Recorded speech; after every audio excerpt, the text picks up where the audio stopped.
Olá, estamos hoje aqui no segundo episódio do NaPedcast e com convidados muito especiais e com um tema, além do conteúdo, o professor que encanta, planeja, inclui e cuida. Então vamos iniciar hoje, começando aqui com o nosso querido Daniel Arthur.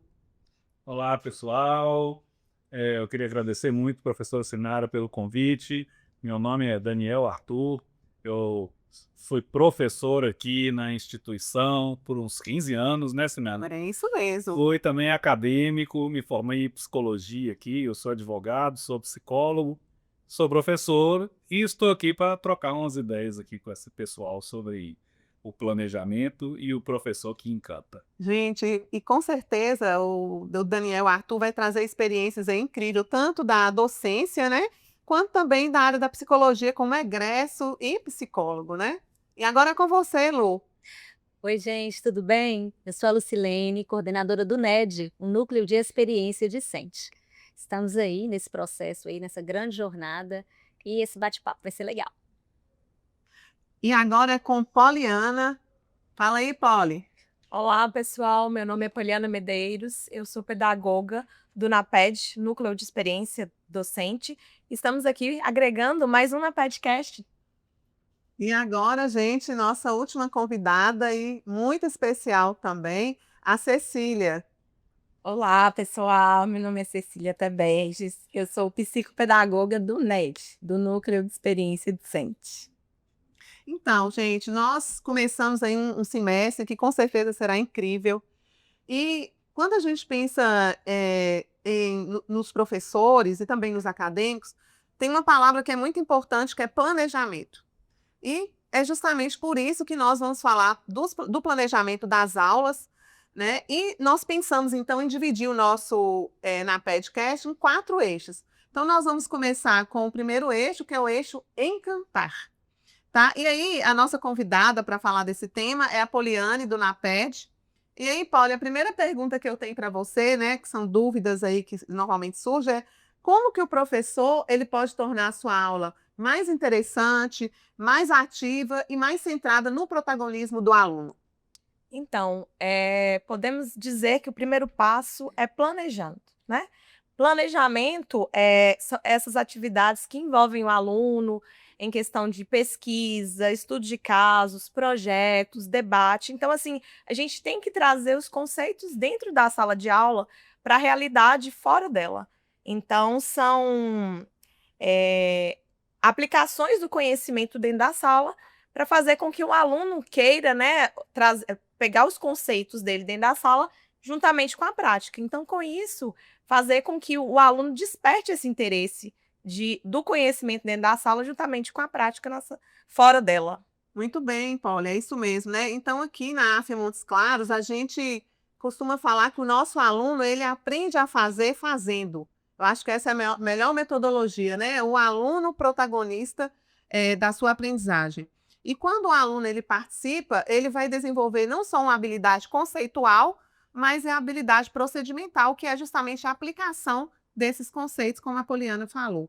E quando a gente fala em metodologia ativa, né, qual que você acha que seria o sucesso de uma metodologia ativa? Esse sucesso está mais relacionado ao planejamento ou ao perfil da turma? Digamos que 50% ao planejamento e 50% ao perfil da turma. Porém, o carro-chefe é principalmente o planejamento, porque o planejamento ele influencia muito na disciplina da turma, na dinâmica da turma. Então, assim, se o professor ele tem um domínio diante dessa dinâmica que ele vai utilizar todo esse planejamento, a metodologia ativa ela tem um potencial transformador.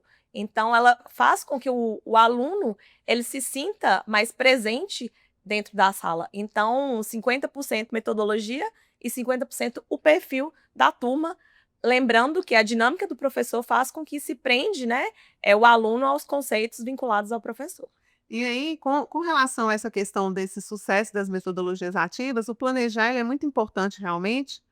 E o professor ele tem que pensar naquele momento, né? Qual que é a habilidade que ele está querendo desenvolver ali naquele aluno, a partir de um tema, de um caso, de uma situação, um problema.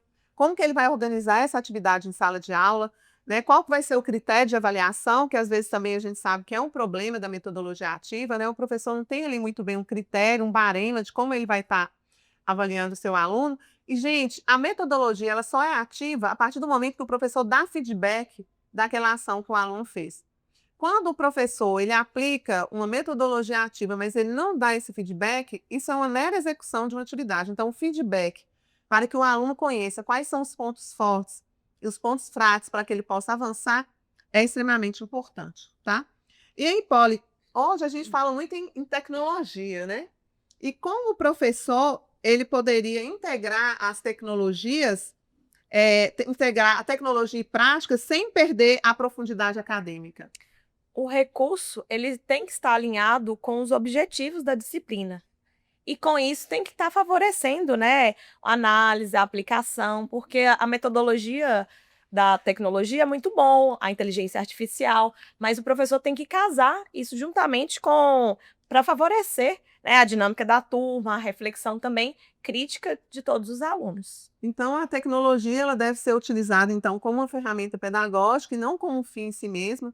Então, hoje o professor ele tem inúmeras tecnologias que ele pode ser utilizado, né? E a gente precisa realmente mudar de paradigma, né? De trazer aulas diferentes para o nosso aluno, Exatamente. né? Mas sem perder ali o objetivo daquela aula, né? Então, encerramos aí essa primeira reflexão sobre esse tema que é encantar, gente. Então, esse é um papel muito importante do professor, encantar o nosso aluno todos os dias, né? E aí, como a Polly falou, né, o planejamento ele faz muita parte aí dessa questão do encantamento. E aí a gente vai para o nosso segundo eixo, que é o eixo organizar, né? Ou seja, como que o professor pode fazer para organizar o seu semestre melhor, né? Justamente para que ele consiga encantar o aluno e o aluno possa também participar mais desse processo de ensino-aprendizagem. Então, agora, passando aí a palavra para a Polly. Então, Sinara, o que é que não pode faltar em um plano de ensino bem estruturado?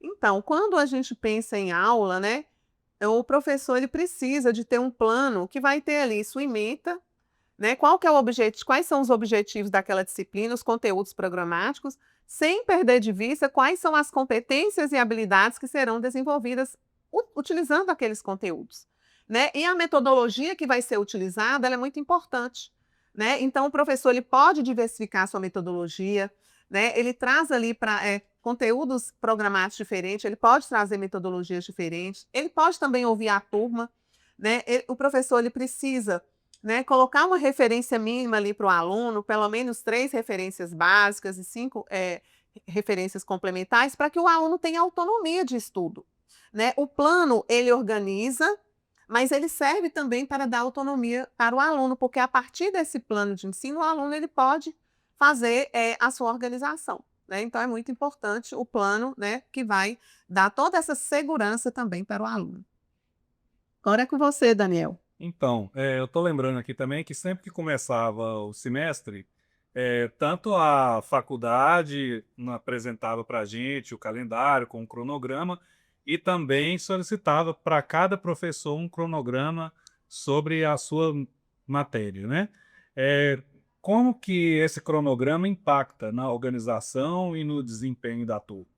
Gente, o cronograma, né, eu penso que ele deve fazer parte do plano de ensino, ele é um anexo do plano de ensino e é uma forma de deixar bem claro para o aluno quais são as datas, qual é o conteúdo que vai ser trabalhado naquela aula, qual é a competência, a habilidade que vai ser desenvolvida, a metodologia, né? E se vai ter alguma atividade avaliativa, porque o professor não precisa fazer surpresa para o aluno. O aluno ele tem que ter clareza de qual é o cronograma que ele vai seguir durante o semestre. Isso vai evitar o quê? Isso vai evitar uma ansiedade do aluno, vai facilitar uma melhor gestão do tempo, ou seja, o aluno ele pode programar melhor, né, suas atividades. Também vai fortalecer a autonomia do aluno, porque se o aluno tem um cronograma, ele já pode adiantar, por exemplo, se ele vai fazer um seminário, ele já pode fazer uma pesquisa, não é? Então, eu penso que o cronograma, assim como o plano de ensino, eles são os norteadores do processo de ensino e aprendizagem, são muito importantes. Agora é com você, Polly. Então, Sinara, vamos lá. Como elaborar questões de prova que desenvolvam um raciocínio e resolução de problemas mais complexos? Então, aqui na AFIA Montes Claros, nós utilizamos 2 tipos de prova. Nós temos a P1, são as questões discursivas, e a P2 com questões objetivas. E qual que é o nosso grande diferencial? Porque as nossas provas, elas são elaboradas todas a partir de situações problema. Porque qual é o papel do professor? O papel do professor é ensinar o aluno a pensar, a resolver situações complexas. Porque quando esse aluno ele vai para o mercado de trabalho como profissional, ele vai resolver problemas da área da saúde, da área jurídica, da área da psicologia.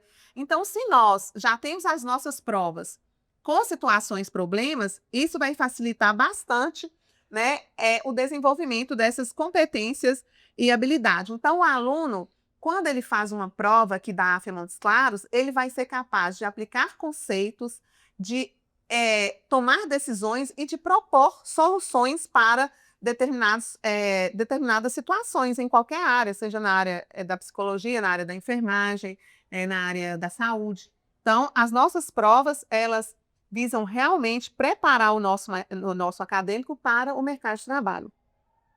Ô, Sinara, e eu lembro que a gente tem uma ferramenta muito interessante aqui na AFIA, que é o Canvas, né? Por que organizar o Canvas pode auxiliar tanto também, tanto no trabalho do professor quanto no desempenho dos alunos? Ótimo, muito bem lembrado. Então, as plataformas educacionais, gente, elas são apoio para o professor e também para o aluno, né? Então, elas servem muito também para organizar. Então, às vezes o professor pergunta, mas minha disciplina é presencial, a pandemia já acabou, eu preciso utilizar a plataforma Canvas? A resposta é sim.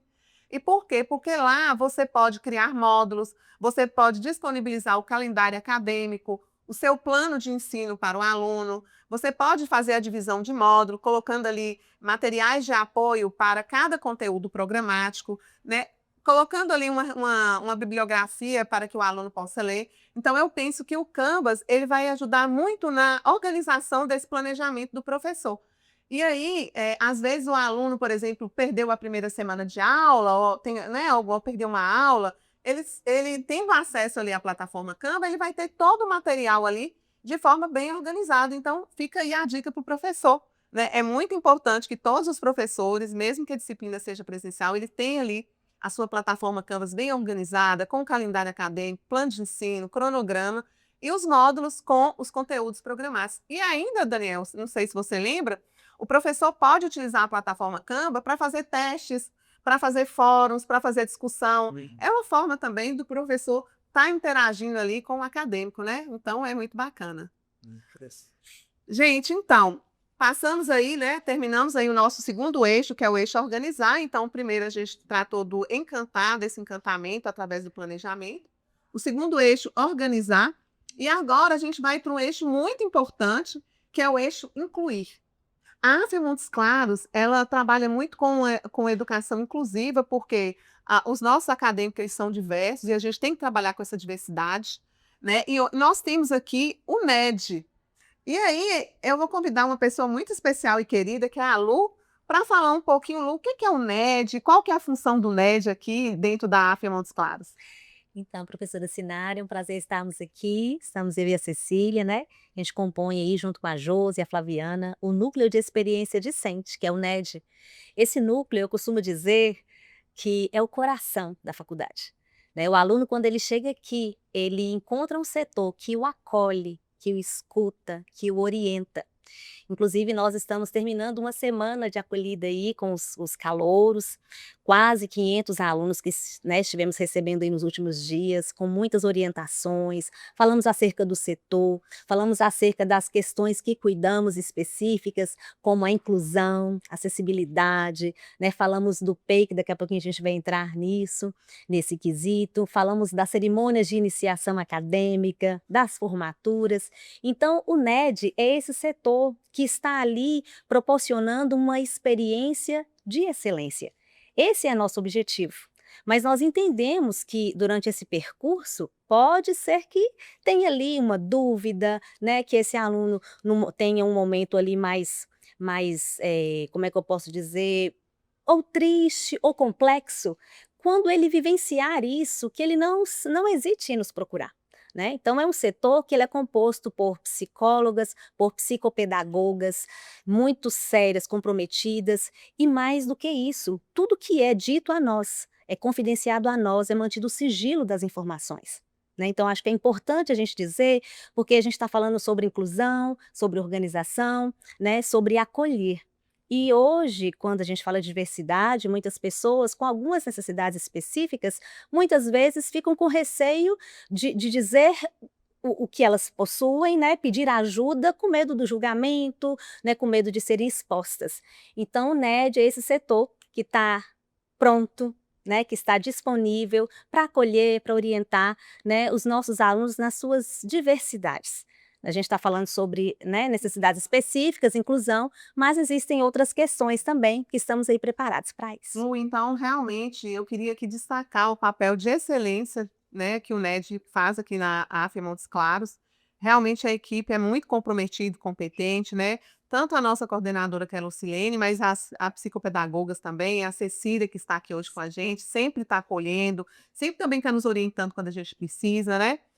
Temos também a Josi e a Flaviana. Então, eu queria desde já parabenizá-lo, você e sua equipe, pelo excelente trabalho, pela forma como vocês recebem os nossos alunos. Essa semana nós tivemos a semana de integração, foi uma semana maravilhosa.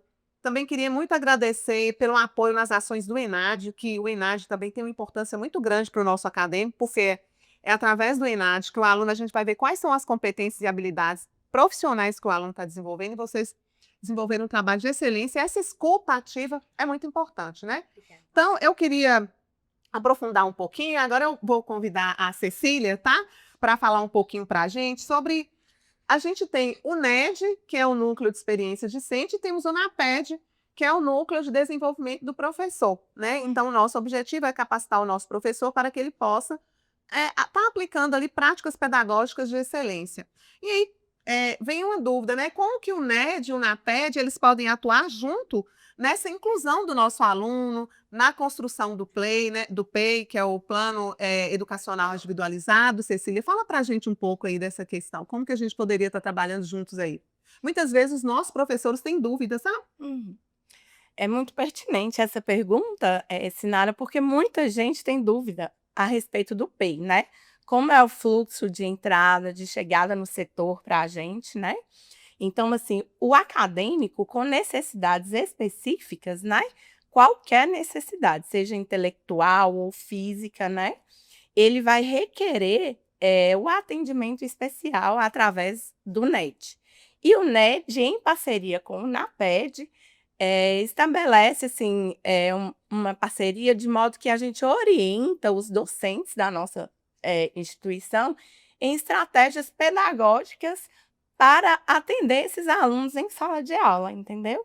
Então, assim, são adaptações para que esse aluno seja melhor atendido pedagogicamente em sala de aula. Nossa, excelente, gente. Então, hoje, né, quando a gente fala dessa educação inclusiva, né, já às vezes temos alguns alunos com essas necessidades educacionais especiais, é muito importante essa participação do NED com os alunos e também do NAPED, orientando os professores, né, Cecília? Então, desde já fica o convite aí para o NED fazer aquela oficina para os nossos professores do PEI, para que o professor também possa se atualizar. Nós tivemos algumas mudanças aí, né, com relação ao PEI, e aí já fica o convite para que vocês possam estar ministrando aí essa oficina. Então, Cecília, você entende que o PEI hoje ela é uma estratégia pedagógica necessária para o aluno, o acompanhamento, né? Vocês fazem esse acompanhamento, estão ali às vezes para aplicar uma prova, porque às vezes tem um aluno que fala, eu não consigo fazer a prova na sala de aula, ou eu não consigo fazer a prova nesse tempo. Então, vocês fazem esse atendimento individualizado? Como que funciona? Fazemos todo esse atendimento individualizado e sinalizamos através do PEI, né? Nós construímos esse plano educacional individualizado, que nada mais é um plano de estratégias metodológicas para garantir a equidade em nossa instituição, né? Então, assim, a equidade é o quê? São iguais condições para estudantes diferentes, né? Então, assim, não é uma flexibilização do currículo, e sim uma flexibilização das metodologias a serem aplicadas para atender melhor os nossos estudantes com necessidades específicas. Nossa, que bacana, né, gente? Então, o PEI ele garante uma inclusão sem reduzir a exigência acadêmica, ou seja, nós vamos possibilitar que os nossos acadêmicos com essas necessidades especiais, eles possam cumprir, mas com metodologias específicas. Gente, Muito obrigada aí pela participação do NED, né? E agora nós vamos aí para o nosso quarto e último eixo, falar sobre cuidar. E para falar sobre esse tema tão importante que é o cuidado com os nossos acadêmicos, nada melhor do que a gente estar convidando aqui o Daniel Arthur, que é psicólogo, né, e egresso da nossa instituição. Então, desde já eu queria mandar um abraço aí para o nosso coordenador, Carlos André, que é o coordenador do curso de psicologia. E com a palavra aí o nosso querido Daniel Arthur. Então, pessoal, eu acho que é muito importante a gente partir de um princípio de que o aprendizado ele depende de determinadas condições que são desafiantes, né? Mas os desafios eles têm formas e formas de se apresentar. Quando um desafio se apresenta como uma ameaça, a reação do aluno não é igual a quando um desafio, mesmo que acadêmico, se apresenta como um convite. São situações diferentes, né? Então, assim, se a Eu gente... pensei, Daniel, que, por exemplo, às vezes, assim, eu não sei se você, como professor também, a rotina acadêmica, às vezes, ela é um pouco estressante, né? Sim, sim. E aí, às vezes, essa exigência acadêmica são prazos, EP1, EP2, são as PPAs, né? É um calendário, né? Que às vezes é muito estressante. Então, assim, como o aluno poderia equilibrar, como o professor poderia trabalhar para tentar equilibrar essa exigência acadêmica, esses prazos, né? Com o cuidado e o bem-estar do aluno, né? De que forma, assim, que o professor poderia estar atuando, né? Esse aqui é um ponto muito importante, porque diante de avaliações, quem é que não fica ansioso, não é verdade? E se tem uma coisa que é constante na vida do discente ai meu Deus, eu vou ser avaliado, né? E agora? Mas isso não precisa de ser um processo penoso, né? Pode ser um desafio no sentido positivo da palavra, desde que quem está conduzindo o processo saiba como apresentar isso, como pegar na mão dessa turma e convidá-los a enfrentar um determinado desafio. Então, assim, é preciso que o ambiente acadêmico ele ofereça um termo muito na moda que tem hoje em dia, que a gente chama de segurança psicológica, né? O que é essa segurança psicológica? Ela é um conceito que envolve diminuir um pouco o volume do nosso sistema de ameaça, ou seja, diminuir um pouquinho nosso cortisol e aumentar um pouquinho nossa dopamina, nossa ocitocina, se fosse usar em termos mais científicos, que é no sentido da pessoa se sentir mais à vontade, mais acolhida para executar aquela tarefa, porque aí você está num ambiente que a pessoa não está sentindo que ela vai ser punida no caso do erro, e sim que ela vai fazer uma tentativa de acerto. São coisas diferentes em contextos Então, diferentes. o Daniel traz aí, gente, tá casando tudo que nós estamos falando aqui, né? Que a gente está falando muito de planejamento, o Daniel fala, olha, temos prazos, temos avaliações, mas de que forma que o professor vai apresentar isso para o aluno, né? Então, organizando, quando o professor organiza, quando ele faz um cronograma, né? Exato. Ele apresenta com antecedência, não é amanhã vamos ter uma atividade bem ativa, né? Então, a partir do momento que o professor organiza, outra questão também é o feedback. Se o professor dá um feedback para o aluno construtivo, olha, Isso. você não foi bem, mas você pode melhorar. Nós estamos aqui juntos, nós podemos traçar uma forma de recuperação aqui da aprendizagem. Então, eu acho que é muito importante. Então, esse cuidado, né, essa palavra, eu acho que ela é muito importante, né? O cuidado que o professor deve ter na organização do seu planejamento. E com relação ao clima emocional do professor, será que esse clima vai influenciar no engajamento da turma? Como que essa relação entre professor e aluno, será Então, que é importante? essa é uma questão interessante. Por quê? A gente tem que levar em conta que é um processo que envolve pessoas, né? E as pessoas se influenciam mutuamente. Mas a gente precisa de pressupor de que todo grupo tem uma liderança, e no caso da sala de aula, a liderança é do professor. E o líder, ele é o maestro, ele vai criar algumas condições dentro das quais as relações vão orbitar ali em torno da matriz que ele estabelece. Então, por exemplo, se o professor ele transparece um estado emocional, por exemplo, de que as pessoas que errarem serão punidas, de que o erro é um problema, é até uma questão de um paradigma nosso. A gente está vindo de um paradigma de que o erro tem que ser punido, né? Então, assim, porque uma avaliação serve para que você tenha uma nota boa, senão seu resultado é muito ruim. E isso cria um estado emocional para a turma de apreensão, de constante estresse.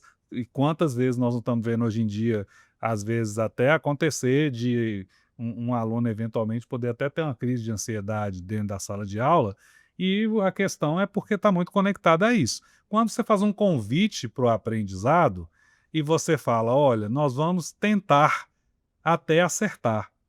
O aprendizado fica muito mais otimizado, porque o processo fica menos penoso e aí você afasta aquele fantasma da falha, do erro, da punição, e o sistema de ameaça da turma baixa um pouquinho, e aí todo mundo equilibra emocionalmente e o trabalho fica mais produtivo. Nossa, que bacana. Então, essa postura de comunicação do professor, também de ter uma avaliação que seja formativa, né? Uma avaliação que não seja punitiva, isso é muito importante. Estabelecer pactos ali com os alunos, combinados. Então, essa relação, essa empatia do professor com o aluno é muito importante. Vai estabelecer o quê? O aluno vai ter uma confiança no professor.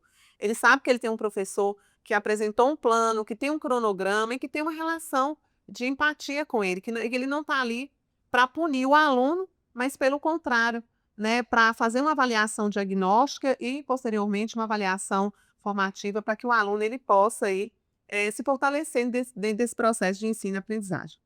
E aí, Daniel, então, quando a gente fala aí de relação entre aluno e professor, eu fiquei aqui com uma dúvida, né? Será que é possível a gente alcançar a excelência acadêmica sem essa segurança psicológica? Olha, eu acredito que sem a segurança psicológica, para você chegar num estado de excelência, é muito improvável que você vai conseguir. Por quê? Porque você tem que ficar à vontade para errar. É parte do processo de aprendizado e melhoria que você erre. Ninguém começa acertando. E se o erro é a minha ameaça, se o erro é o meu problema, se o erro é um processo pelo qual eu não quero passar, porque eu vou me sentir exposto, eu vou me sentir vulnerável, ou eu vou me sentir defeituoso. A gente tem que lembrar que quando o aluno se matricula lá no primeiro período de qualquer que seja o curso, ele entra com um sonho. E ele está em busca desse sonho, e ele está em busca de uma formação. E se o processo começa a se apresentar para ele como uma ameaça ao sonho dele, como uma ameaça de você pode não conseguir chegar lá, dificilmente ele vai conseguir chegar no processo de excelência, porque ele vai entrar na defesa. Ele não vai entrar proativo, porque ele vai entrar Medo, né? tentando não errar. E ao tentar não errar, ele não se permite aprender. Ou quem aprendeu a andar de bicicleta aqui sem cair.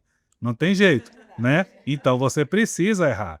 E aí, se o meu erro implica no meu fracasso, ninguém quer experimentar fracasso. Agora, se o erro ele entra como um processo do aprendizado, como uma etapa para eu chegar na excelência, aí nós temos um ambiente de segurança psicológica e aí nós temos, então, uma condição para que o aluno chegue a esse estado de excelência. E é muito importante o feedback, né, Daniel? Ou seja, Justo. olha, você errou aqui, mas nós vamos traçar um plano, nós vamos conseguir melhorar, né? Então é muito importante que no ambiente escolar, no ambiente de sala de aula, né, tenha essa segurança psicológica do aluno.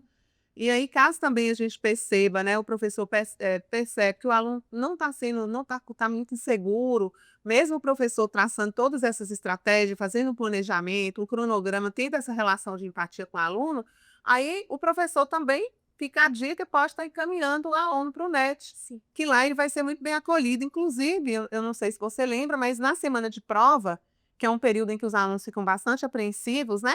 Igual você falou, às vezes tem crise de ansiedade, porque, meu Deus, eu tenho que fazer a prova, eu tenho que tirar nota boa, né? Eu tenho que passar. E aí o NED faz uma coisa muito legal, que é uma sala de relaxamento, né? Então coloca ali uma salinha com uma luz ambiente, um chazinho, coloca uns colchões ali no chão para o aluno chegar, relaxar um pouco, acalmar, porque a gente sabe que tem muitos alunos, gente, que trabalham o dia inteiro, às vezes tem os alunos que saem de outras cidades, né? Então, mais uma vez, o NED fazendo aí a diferença na AFEA Montes Claros. Isso é muito importante, com certeza. Então, pessoal, nós estamos chegando aqui ao final do nosso segundo episódio na PEDcast. E aí nós tratamos do tema, né, que foi além do conteúdo. Muitas vezes os professores me perguntam, não, professora Sinara, mas e a emita? Eu tenho que cumprir a minha emita. Então, a gente percebe que o professor é muito apegado à emita, ao conteúdo. Mas, para além da emita, nós temos que ter esse olhar de cuidado com o nosso aluno, né? Nós temos que ter esse cuidado desse desenvolvimento de competências e habilidades e tentar levar esse processo de ensino e aprendizagem com muita leveza, né? Então, nós tentamos aqui falar sobre o encantar, essa importância do encantamento com práticas pedagógicas que realmente vão chamar a atenção do nosso aluno. Nós falamos aqui da organização desse planejamento com plano de ensino, cronograma, o Canvas bem organizado, né? Que eu acho muito importante. Falamos do incluir, porque hoje é necessário, gente, muitas às vezes a pessoa está aqui, mas está com um problema, o aluno está com um problema, o aluno trabalhou o dia inteiro, né? Aconteceu algo muito grave. Então, às vezes ele tem uma necessidade educacional especial, então o professor também tem que ter esse olhar, né? Que ele está ali para incluir o aluno também. E o último tema, que foi um tema assim, que o Daniel falou muito bem, que é essa questão do cuidar e dessa segurança psicológica. Então, nós estamos aqui terminando mais um na PEDcast e eu vou passar rapidamente a palavra aqui para os nossos convidados para que eles possam despedir de vocês. Então, Daniel, deixa um recadinho aí dos nossos professores. Então, pessoal, eu queria mais uma vez agradecer o convite à professora Sinara. É realmente uma grande honra eu poder estar aqui dividindo esse espaço com vocês numa faculdade que eu tenho um carinho muito grande, né? E uma história também muito significativa para mim.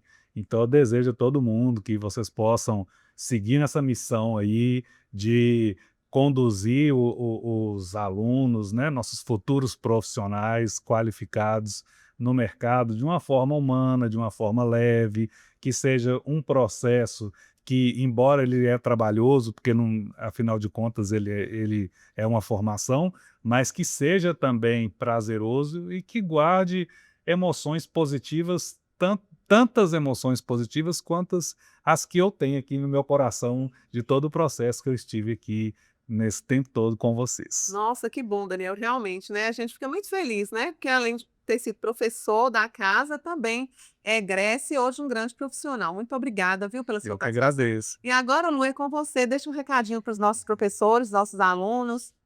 Professora, obrigada, né? Muito obrigada por ter nos convidado. É uma honra também estarmos aqui. E, mais uma vez, nós nos colocamos à disposição, né? O NED é esse espaço que é seu, né? Do aluno que está nos assistindo, do professor também, porque sem o NAPED conosco, o NED também não vai andar, né? Então, estamos à disposição para atender os professores, para tirarem dúvidas, se quiserem saber mais sobre esses processos de inclusão, a gente está, as psicopedagogas estão à disposição para oficinas, e o nosso aluno também, né? Pode nos procurar, estamos à disposição. É um prazer servi-los, né?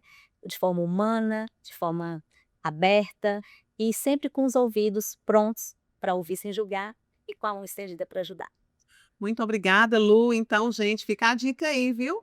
Né, para os nossos alunos procurarem o NED e também os professores, às vezes tem uma dúvida do plano educacional individualizado. A Cecília aí é especialista hoje nessa área, né? E pode também estar nos apoiando. Então, Lu, vamos trabalhar junto, né, na sede, nessa parceria incrível, né? Tamo junto. É muito bom trabalhar com você, viu? E agora nós vamos aí convidar a nossa querida Poliana para despedir também, né? Deixar um abraço para os nossos professores. Nós estamos lá, né, Poli, à disposição? Estamos sim. Queria deixar um alô para os professores, falar que a nossa sala está à disposição sempre que precisar, para a gente fazer uma oficina, um bate-papo, questão de dúvidas, né, Sinara? A Com gente certeza. está sempre à disposição de vocês. Nosso nome é Prontas, né? 2 foguetinhos. E agora, gente, falar com Cecília aí, né? Nossa querida Cecília, para poder fechar aí. Sinara, eu agradeço o convite. Falar de inclusão para mim é sempre uma grande satisfação, né? E quero deixar aberto aí também o convite para os professores nos procurarem, né? Para a gente traçar juntos estratégias para atender nosso aluno com excelência. Muito obrigada. Gente, então, muito obrigada. E nós encerramos aqui o nosso segundo episódio do Na PEDcast.